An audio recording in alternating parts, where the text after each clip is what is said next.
Pedro também, boa noite, Bianca, todo mundo que nos assiste. Acho que a Bianca já falou muito bem sobre os impactos, né? Esse é um tema relativamente difícil, porque a gente precisa fazer a conexão, a comunicação de como uma variável macroeconômica, né, a taxa de juros, ela impacta, influencia lá na ponta, né, na vida do cidadão comum. E o principal canal que a taxa de juros vai impactar o cidadão comum, ou um dos principais canais, é via custo do endividamento. Então, veja, a taxa de juros, né, a taxa Selic, ela é o piso, quer dizer, ela é a menor taxa de juros de referência do sistema. Portanto, esse vira um custo de captação do sistema bancário. Então, o sistema bancário capta a taxa Selic e ele vai emprestar para a gente, cidadão comum, acrescido do custo dos spreads, da intermediação financeira, do risco, e vai chegar a uma taxa final, que no Brasil é bastante elevada, mas que tem relação sempre com esse piso, quer dizer, se a taxa de juros básica aumenta, o custo de endividamento do crédito pessoal, do cartão de crédito, do cheque especial, da parcela da compra que a gente faz em alguma grande loja do varejo, tudo isso aumenta. Então, o custo da dívida aumenta. Se o custo da dívida aumenta, se o custo de se endividar aumenta, isso causa um desestímulo ao consumo. Então, as pessoas, né, principalmente para produtos da indústria de transformação, né, que são comprados de forma parcelada, isso desestimula a aquisição desses produtos, porque o custo, né, de financiar esse produto em várias prestações, né, pagando juros, ele se eleva, assim como de contrair um empréstimo para fazer essas compras se eleva. Se não tem essa demanda, né, esse consumo da sociedade por esses bens, a tendência é que a economia também enfraqueça o seu ritmo, porque se uma mercadoria não é vendida, portanto, há um problema de realização e outros produtos não são produzidos, né? Além disso, a taxa Selic é também o custo de crédito para que os empresários façam investimento produtivo e, portanto, empreguem pessoas. Quer dizer, se a taxa Selic está muito elevada, obviamente não é o único componente, mas há uma tendência de refrear o investimento, e se não há investimento, também não há geração de emprego. Então, o principal impacto é que a taxa Selic elevada, ela esfria a economia. E quando se esfria a economia, se gera principalmente desemprego. E quando há muito desemprego, os salários tendem a cair. Então, ela tem essa serventia.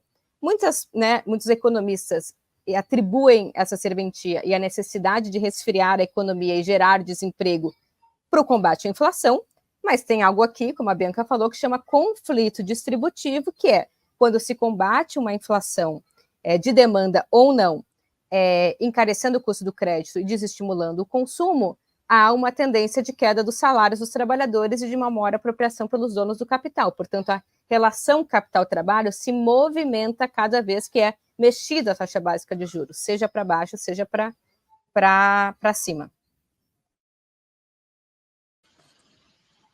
Pedro Faria. Bom, boa noite, Pedro. Boa noite, Bianca. Boa noite, Juliane. Boa noite a todos e todas que estão assistindo a live. Eu acho que, assim, para eu não chover no molhado, né, eu acho que tanto a Juliane quanto a Bianca falaram várias formas como a variação na taxa Selic afeta, né, a economia, afeta as pessoas. Tem uma questão que é específica do ciclo que a gente está, assim, o fenômeno tem uma versão mais geral, mas tem acontecido de uma maneira especialmente intensa no ciclo que a gente está, que é o que eu chamo de instabilidade financeira, né? O que aconteceu? Lá na pandemia, nós chegamos a ter uma taxa de juros Selic de 2%. Né? Como a Juliane falou, a Selic é a base para as taxas que o mercado pratica, para empréstimos pessoais, para as empresas, e muitas empresas e muitas pessoas, né? As empresas se viram sem fluxo de caixa, as pessoas não estavam consumindo, as pessoas se viram sem renda naquela situação, e se endividaram, né? Nós estamos com um grau de endividamento muito alto, né? Nós estamos com mais de 70% das pessoas com algum endividamento, se me lembro bem, um pouco menos de 30% com dívidas em atraso, né?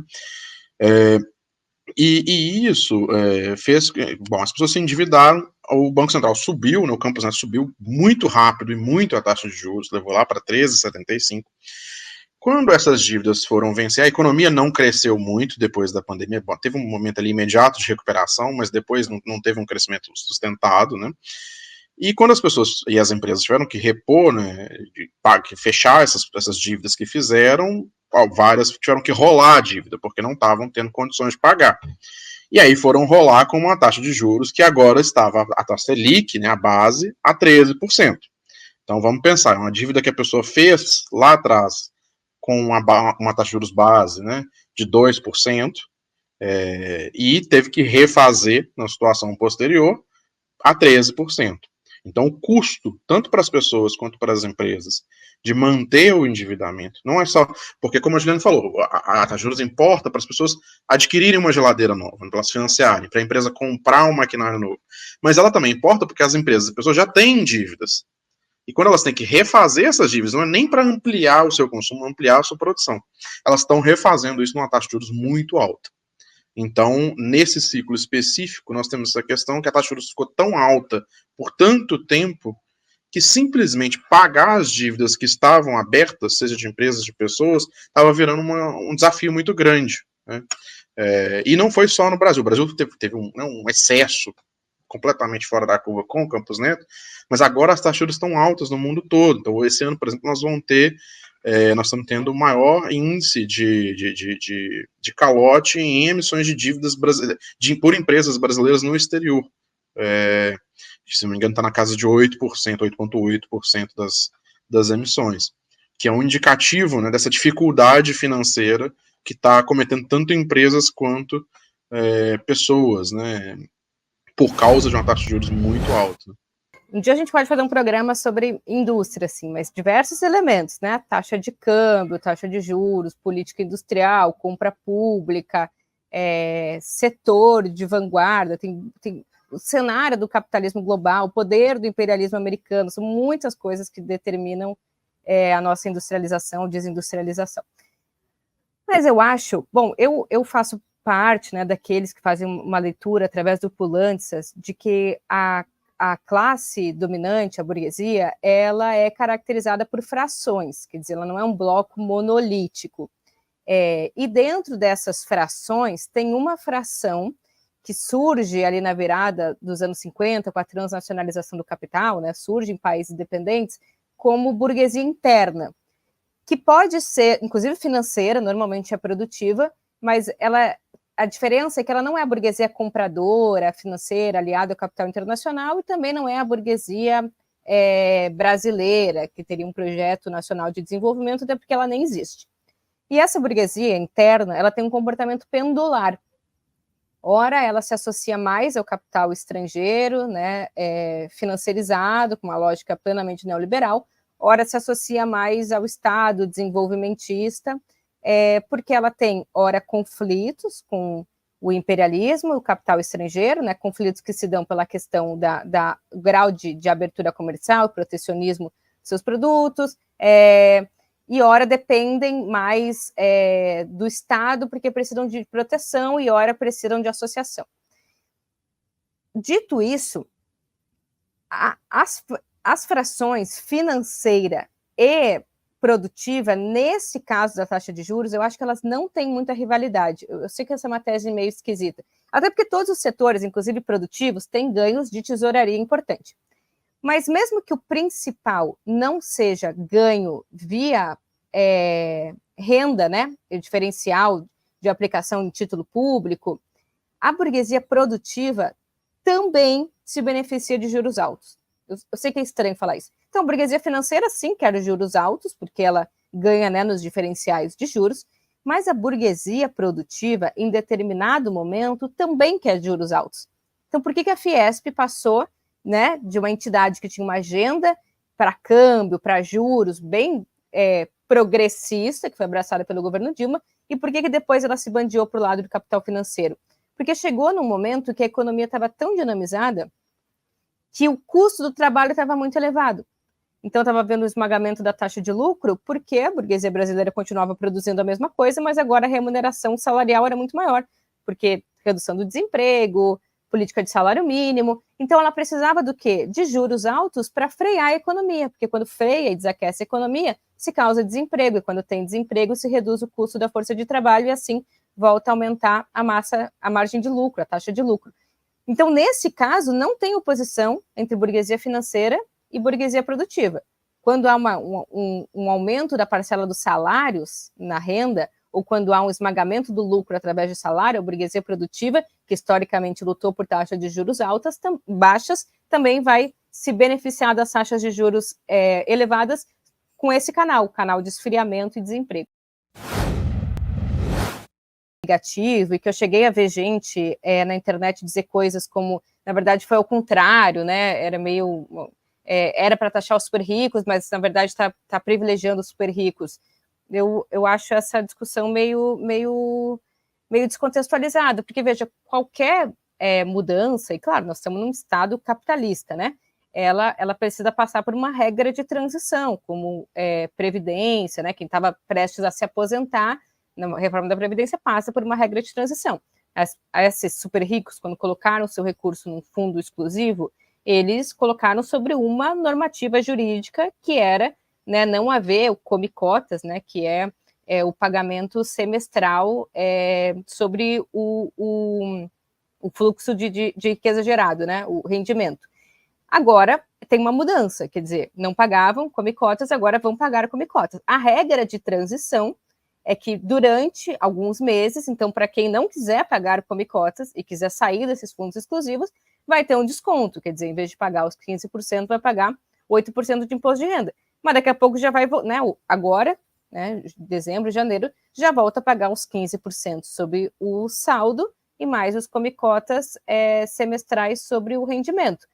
Eu não acho que é né, longe aqui das associações que eu vi no Twitter de que essa seria uma regra que, na verdade, beneficia os mais ricos, é apenas uma regra de transição. Eu acho que esse tipo de ação é muito importante, a taxação offshores também.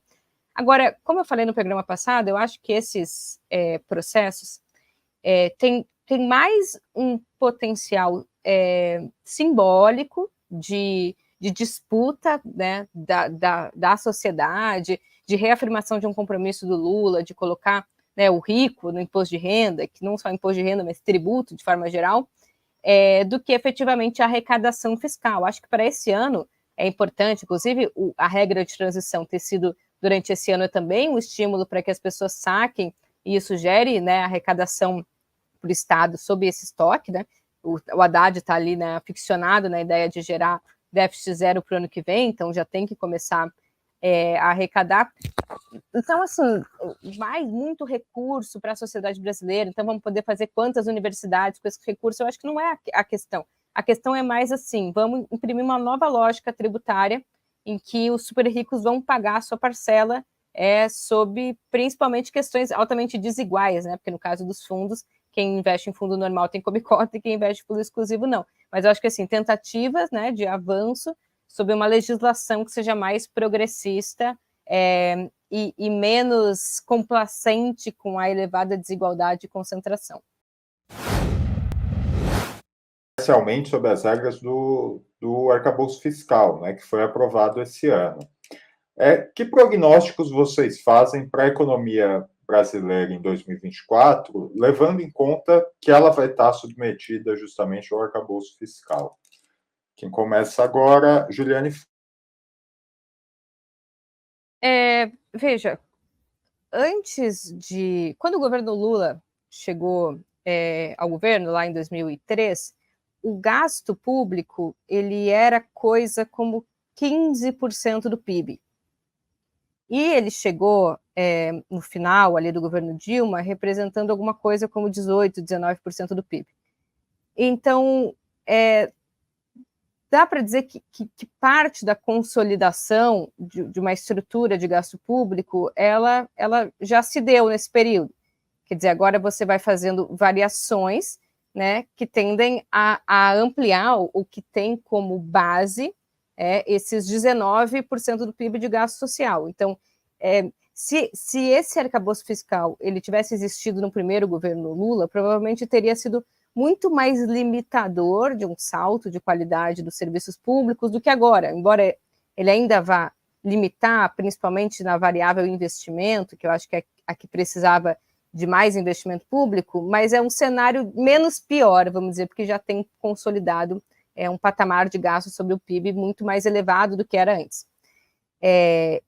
E por um motivo ruim, que é o baixo crescimento econômico, o arcabouço fiscal ele tende a manter a mesma proporção de gasto com relação ao PIB. Deixa eu explicar uma coisa. O teto anterior do Temer, ele era um teto declinante, porque ele tinha, tinha reajuste real zero. Então, a economia crescia e a parcela do gasto público sobre o PIB se mantinha estagnada. Então, isso levava a uma situação de um congelamento, não é bem um congelamento, é uma redução do gasto público com relação ao PIB. O arcabouço fiscal, ele pode também gerar uma redução do gasto público com relação ao PIB se o crescimento brasileiro for acima de 3%. O que eu acho muito difícil, que os próximos anos se estabilize um crescimento médio de 3% ao ano. Não sei se eu estou muito pessimista. Então, em função da fraca tração da economia brasileira, na verdade, o gasto público tende a ficar a mesma coisa, ele não tende a ser declinante em relação ao PIB. Obviamente, em relação a outros elementos, né, como crescimento populacional, expectativa de vida, eu acho que tem pontos que mereceriam ser corrigidos, a desindustrialização brasileira, a necessidade de o Estado pensar no investimento coordenado e de longo prazo.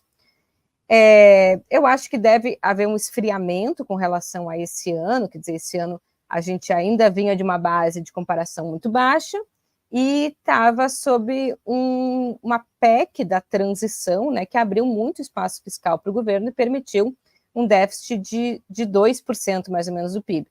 Então, eu imagino que para o ano que vem não vai ter contração de gastos, né, porque pelo menos os gastos crescem como cresce a expectativa populacional, então não tem austeridade no sentido de que há o corte de gastos com relação ao período anterior, né, mas deve haver desaceleração do percentual de crescimento. Eu acho que isso, não ainda no ano que vem, mas para os próximos anos, pode ditar também um padrão mais baixo de crescimento.